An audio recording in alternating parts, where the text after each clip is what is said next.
मोदी ने पहले तो नुका दी कोरोना है, घर में रहो, थाली बजाओ। आज काहे की थाली बजवाएगा वो? आज हम बजाएंगे थाली अपनी एकता की। जब इतना पब्लिक बस गई, बसने के बाद अगर मारना ही है ऊपर से छोड़ दो गोला। जंगल बेचते भी आ गई, पैसा लेते भी आ गई और पब्लिक मारते भी आ गई।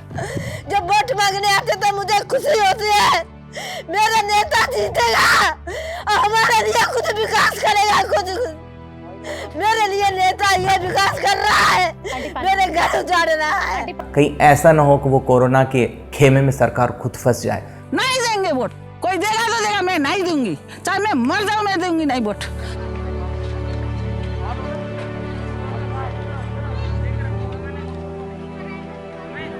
नमस्कार, जय हिंद। हमारा नाम हुआ सम्मान वर्धन गौतम। आज से तकरीबन 1 साल पहले जब हम पहली बार खोरी आए थे, तब ये गांव सोशल मीडिया पर इतना ज़्यादा प्रचलित नहीं था। हमारे लिए भी बिल्कुल साधारण सा गांव था। एक ऐसा गांव जो हरियाणा के फरीदाबाद में सूरजकुंड रोड पर स्थित है, बिल्कुल दिल्ली से करीब सटा हुआ।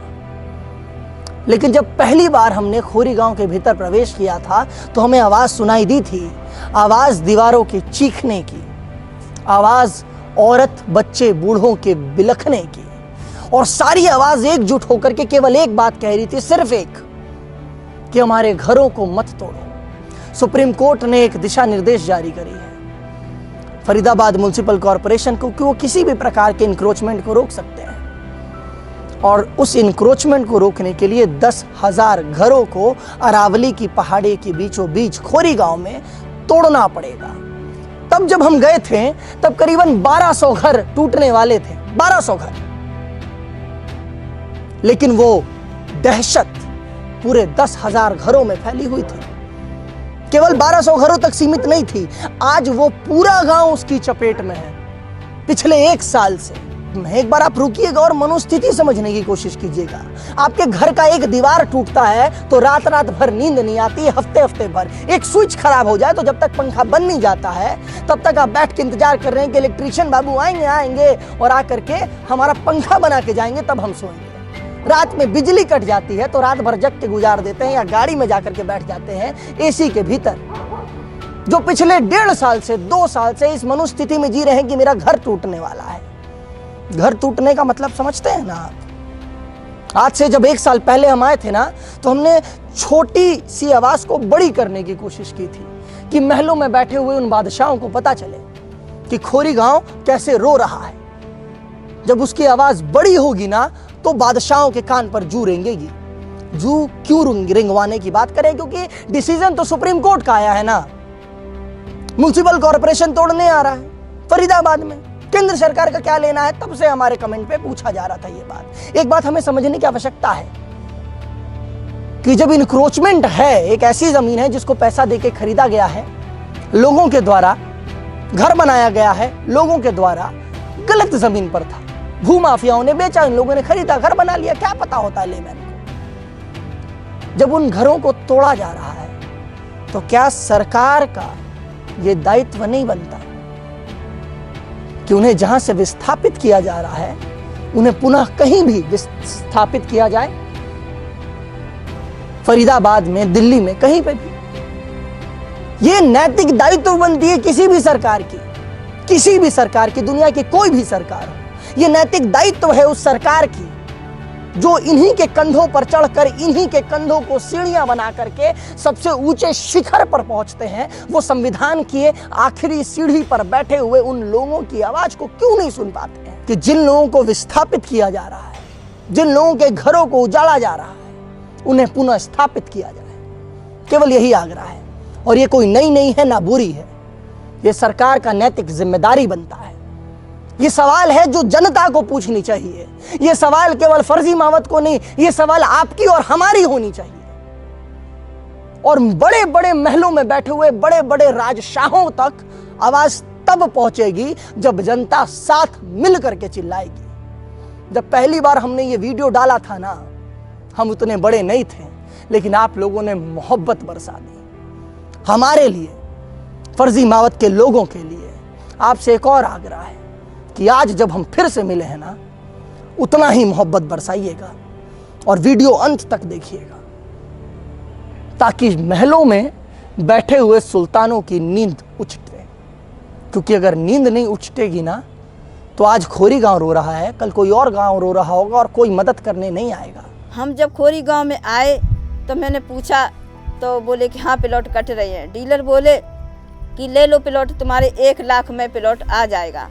तो 5,000 रुपये गज 1 लाख में ये हमको उनने प्लॉट दिया। फिर मैंने कई कागज़ प्रूफ कोई इसके दो, तो डीलर बोले कि कब्जा करो, पहले कब्जा करो, उसके बाद हम तुम्हारे कागज़ भी मिलेंगे और सारे प्रूफ भी बनेंगे। अपना 1-1 रुपया कमा के इस मकान में लगाई, वो भी टूटने वाला है। मैं क्या बोलूं, मोदी को ये नहीं दिख रहा है। आगे से अनाउंसमेंट करते जा रहे हैं कि घर खाली करो, घर तोड़ेंगे, घर खाली करो, घर तोड़ेंगे। अब पीछे से बुलडोजर लगा दिया था। उसके बाद बोला सामान निकालो, घर तोड़ेंगे। हम लोग सामान निकालने के लिए अंदर गए, हम लोगों को उठा के बस में भर के ले गए थाना में। पहले मेरे लौंडा को पकड़ा, वो पूजा करके निकला घर में से, उसे पकड़ के ले गई। फिर मुझसे आके कहीं नो तेरा लड़का को ले गए, मैं गई पीछे तो फिर मुझे पकड़ लिया कि अम्मा चलो 10 मिनट के लिए बैठ के आ जाइयो। अरे बहना मेरा हाथ टूट रहा है, मेरे पैरों से न चला जाता, मैं लंगड़ी हूँ, मैं गिर गई हूँ, चोट लग गई है। कहना 10 मिनट में आ जाइयो। 10 मिनट छोड़, हम आए रात के 12 बजे, हमारी जमानत होके आई। हम सुप्रीम कोर्ट उसमें गए, कौन सा कोर्ट है वो, सेक्टर 8 में फरीदाबाद, और बड़े थाने में बैठाई ले जाकर सारे दिन। हमारा जो भी यहाँ का आधार कार्ड है, वोटर ID कार्ड है, वोट हम डालते हैं, राशन कार्ड भी हमारा यहाँ का है, राशन भी मिलता है, फिर भी ये कहते हैं कि आप लोग अवैध बसे हो गए। तो हमारा जब यहाँ का राशन कार्ड है, वोटर ID कार्ड है, पहचान पत्र है, तो फिर हम अवैध कैसे हो गए, कैसे बन जाता है यहाँ पे? और किस किस जमीन नहीं हो, सरकारी जमीन हरियाणा की है या दिल्ली की है, कभी दिल्ली की कहते हैं, कभी हरियाणा की कहते हैं। अबे जो है जहाँ की जायदाद है वहाँ की बतानी चाहिए। ऐसा कोई होता है? पब्लिक को बहका के बुला के उसे पहले मारते हैं, फिर भगा देते हैं, पहले उसे लूट लेते हैं, फिर नंगा करके निकालते हैं। कैसे होगी? कुछ नहीं कर पाएगा। क्या कर पाएगा? ना लाइट मिल रहा है, ना मोबाइल चार्ज हो रहा है। बड़ी तो परेशानी से मोबाइल दिया, चलो कोई बात नहीं, ऑनलाइन क्लास कर दिया। कोरोना के बीमारी से यहाँ तक कि क्लास भी ऑनलाइन कर दिया। जो बंदे कमाने खाने वाले हैं, जिसके घर में 2 बच्चे हैं, 3 बच्चे, वो 3 मोबाइल कहाँ से खरीदेगा? छोटा वाला फोन से तो बच्चे का पढ़ाई होता नहीं है, फोन लेना चाहिए। 12,000 वाला रोज कमाने खाने वाला बंदे 12,000 कहाँ से लाएगा? है? अब बच्चे का उसका 12वीं का पेपर है, वो कहाँ से बच्चे क्या करेगी? ना घर में लाइट, ना घर में फोन चार्ज हो रहा है। बैठे हुए ऐसे माहौल में देख के, ऐसे दिन में देख के बच्चे बैठे हुए रहते हैं दिन और रात। अभी छोटे बच्चे हैं, अभी ज़्यादा उम्र भी नहीं है बच्चे का, किसी का 7 साल, किसी का 6 साल है, और इसके सामने ही घर अगर टूट रहा है तो इसके ऊपर क्या हाल होगा? ये सरकार को सोचना चाहिए कि छोटे छोटे बच्चे हैं, सरकार कहती है कि बेटी बचाओ बेटी पढ़ाओ, तो पढ़ाएंगे कैसे हम और उनको बचाएंगे कैसे? जब घर ही नहीं रहेगा तो बच्चे और बेटी और बच्चे पढ़ाएंगे कैसे? दूसरी तरफ ये है कि बिजली नहीं है, पानी नहीं है, बच्चे को हम पढ़ाएंगे तो कैसे पढ़ाएंगे? बिजली रहेगी तभी तो उजाले में हम पढ़ाएंगे। गरीबों के दिल पे क्या बीत रहा है वो सरकार से पूछो। अगर सरकार को हटाने का मन था, जब 4 घर बसा था यहाँ, तब सरकार ने क्यों नहीं हटाया? तब सरकार क्या सो गया था?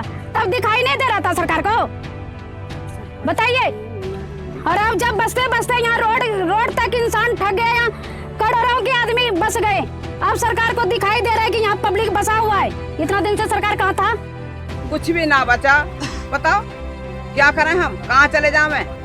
दुनिया भर की रकम इसमें लगाई है, तो आज हम यहाँ से उभेड़ रहे हैं, भगा रहे हैं। मोदी ने पहले तो नुका दी, कोरोना है, घर में रहो, थाली बजाओ। आज क्या है कि थाली बजवाएगा वो?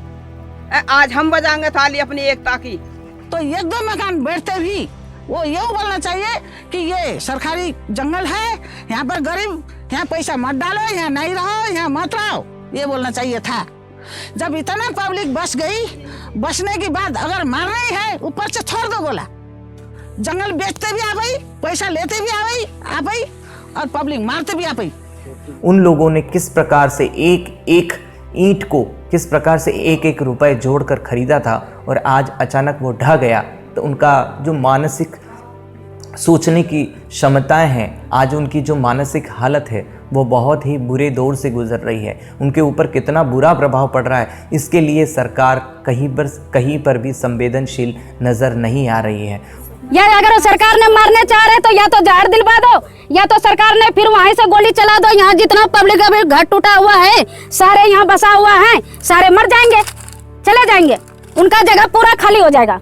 ठीक है, जिंदा रहेंगे तो कुछ ना कुछ फिर करेंगे ही। हम लोग जो दुखी हुए ना सर, वो हम लोग जान रहे, रात दिन हम लोगों को ना नींद लग रहा है ना खाना खाया जा रहा है। जो लंगर दे रहे हैं वो खाना रखा ही रहता है, ले लेते हैं लेकिन धंसता नहीं है। ऐसा हाल कर दिया सरकार ने हम लोगों को। जब वोट मांगने आते तो मुझे खुशी होती है, मेरा नेता जीतेगा और हमारे लिए कुछ विकास करेगा। कुछ मेरे लिए नेता ये विकास कर रहा है, मेरे घर उजाड़ रहा है, घर से बेघर कर रहा है। हम नहीं देंगे वोट, नहीं देंगे वोट। कोई देगा तो देगा, मैं नहीं दूंगी, चाहे मैं मर जाऊं, मैं दूंगी नहीं वोट। अभी हरियाणा के अंदर पर्याप्त भूमि है, इनका पुनर्वास करके सरकार को वाहवाही लूटनी चाहिए कि ऐसे दौर में सरकार ने इन तमाम मजदूरों के प्रति इनके भारतीय होने का, उनके राष्ट्र प्रेमी होने का, भारत प्रेमी देशभक्त होने का जो प्रमाण है वो इस रूप में दिया है, न कि इस रूप में उनको बेघर करके ऐसे दौर पर छोड़ दिया जाए। अंत तक बने रहने के लिए आप सभी का बहुत बहुत अभिवादन। आपसे ये एक और अनुरोध है कि हमारी फर्जी मावत की 2 वीडियोस और हैं जो हम डिस्क्रिप्शन में और ऊपर दिया आई बटन पे और एंड स्क्रीन पे लगा देंगे। ज़रूर देखिएगा और इनकी आवाज़ को इतनी बुलंद करें कि पूरा देश सुने और इन तक मदद पहुंचाए और सरकार अपनी नैतिक जिम्मेदारी भूले ना। आपसे कभी और मिलेंगे, कहीं और मिलेंगे, तब तक के लिए धन्यवाद। फर्जी मावत। अजीज सुनो, रुको, यहाँ तक आए हो तो सब्सक्राइब करते हुए जाना।